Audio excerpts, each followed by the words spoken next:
नारी राशि बढ़ टेंशन शनि नक्षत्र पाद गोचर कर हैरान माड़ी आसब विपद हेबे अपदस्थ।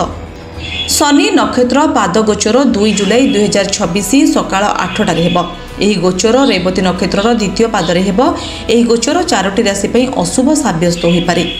मेष सिंह बिछा एवं सिंह राशि शनि भ्रमण कष्टकर हो।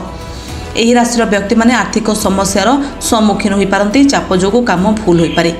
मेष राशि नक्षत्र दे शनि भ्रमण हेतु प्रतिबंधकर सम्मुखीन हो पारती। आपण खर्च वृद्धि पाइबारे जहाँफल चाप एवं निवेश संभाव्य क्षति हो पारे। सेहीपरि जुलाई 2 तारिख में शनि भ्रमण सिंह राशि लोकों समस्या सृष्टि करें। से जीवन में उत्थान पतन सम्मुखीन हो पारती। आर्थिक असुविधार सम्मुखीन हो पारती। से जीवन साथी सहित उत्तेजना सृष्टि हो पारे। तेबे बिछा राशि शनि ग्रह मान प्रभाव यह राशि लोके माने क्षति सही पारती। से आर्थिक असुविधार सम्मुखीन हो पारती।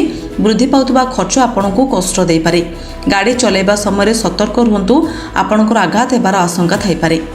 कुंभ राशि लोके माने शनि गमन जोगु असुविधार सम्मुखीन हो पारती। जो माने सहभागिता व्यवसाय अच्छी से साथी सहित बद हो पारे।